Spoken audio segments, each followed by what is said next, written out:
Everyone, Kirk Williamson with K-Band Photo Tours. Welcome to Sunday Edits, where I go over some of my images that I've taken during the week and edit them in Capture One. And I'm learning Capture One, so I'm kind of learning along with you, but you're going to get the benefit of me doing all the homework of looking at all the videos and the tutorials and everything, and I'm showing you the easiest way that I've found to use it. Now, let me give you a little backstory here. I'm dumping Lightroom. Lightroom, see you later. I love it.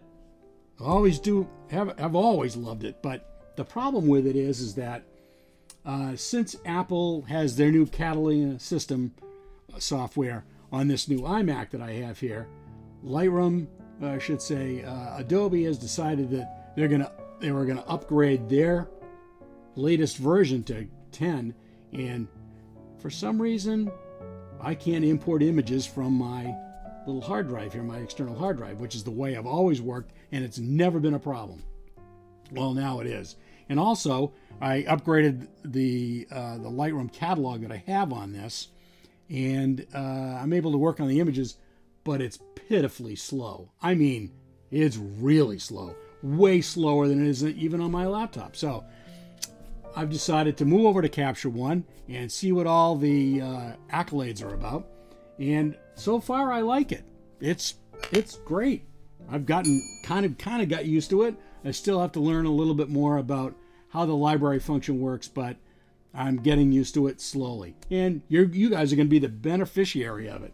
So if you're Lightroom aficionados and you want to learn more about Capture One, stay tuned for my Sunday edits, because that's what I'm going to do. Is I'm going to go over an image and we're going to try different things that I've learned during the week. So you're going to get the benefit of me doing all the homework for you, which is kind of interesting.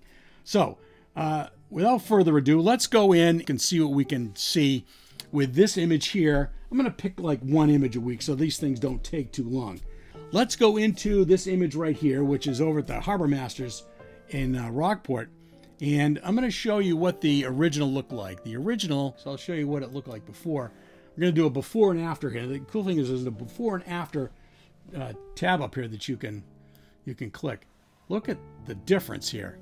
Look how this image used to be a very underexposed file and what I've been able to do with it in Capture One.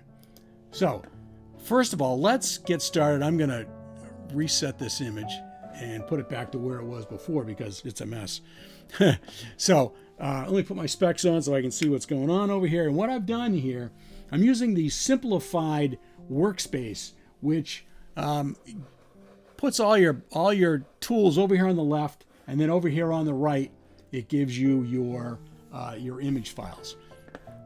And it also it shows you where your images are in the library, and then it gives you your styles and presets, and it gives you your develop module over here. So what I've done is I have gone in and right-clicked at because it starts out with less tools. It starts out with the basic tools. But if you right-click on the top bar here, it says Add Tools, and look what it does. It adds all of these. You can pick any one of these, and it'll add it to the bottom. Now, once it adds it to the bottom, if I wanted to put output naming at the top, I could move this right up like this, which is pretty cool. So I've added a whole bunch more tools here, and I've put them in the order that I would do them in my normal workflow.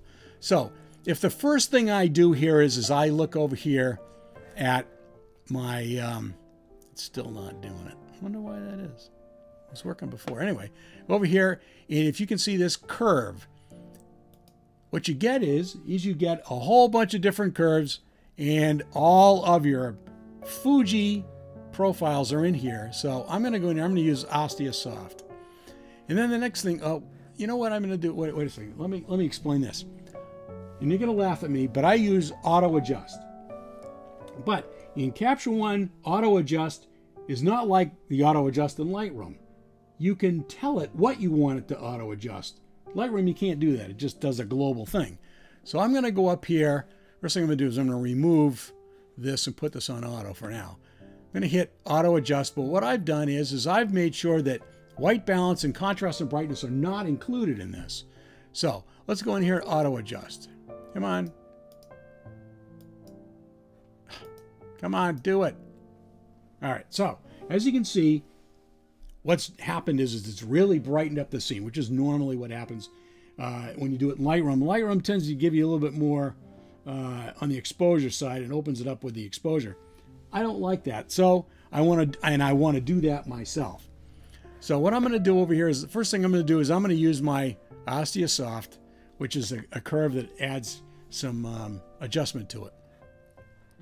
Then I'm going to go down here and I'm going to go into the exposure tab and I'm going to calm things down a little bit. I'm going to bring things back down a little bit, and I'm not going to touch the brightness of the saturation quite yet. I'm going to go into high dynamic range, which has already been adjusted. I'm going to calm the highlights down a little bit more, and I'm going to add a little bit more to the shadow detail. Then up here in the left-hand corner, I might want to bring those down. It's a little bit distracting, the whites up here, so I'm going to knock down my whites just a little bit more. And then I'm going to do is I'm going to open up the blacks. Look what it does to the right-hand corner. It's opening up this whole area right here, which was really, really underexposed. So about 50 to 60% would be great for that. Then I use the clarity, because the clarity is really adjustment of fine detail and contrast. So what I'm going to do is I'm going to just use a little bit of that.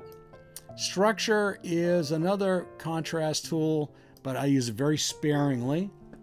And then I'm not going to use the color editor on this because there's plenty of color in here. But you know what? It's really, the brightness is really bothering me. So I'm going to drop the brightness down just a little bit. And as you can see, this is more of it's not really a global adjustment. It's knocking down the brightest areas a little bit, which is pretty great. And then I'm going to go in here and I'm going to sharpen. Now, sharpening here starts at 140. In Lightroom, it starts at 40. Now, it's almost like you have to add 100 to everything that Lightroom has.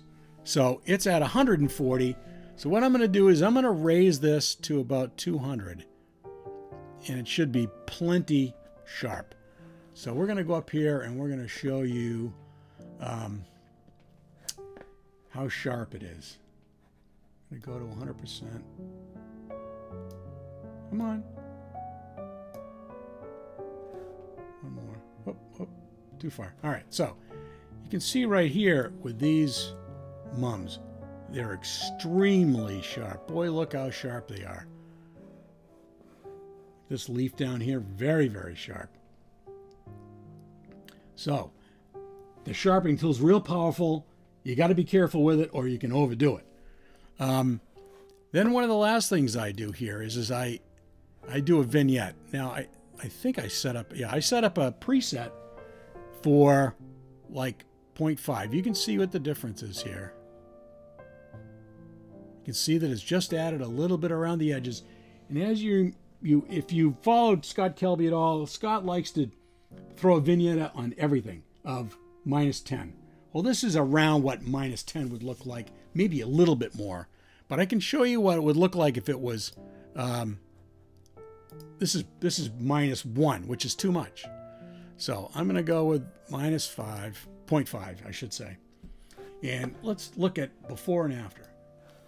So as you can see, before is very underexposed, and now we've opened it up quite a bit, and it's pretty nice. I really like it. Now, interesting thing is, you can see how bright this left-hand area is over here, and what we've done to it to make sure it's not a distraction, we've dulled it down quite a bit.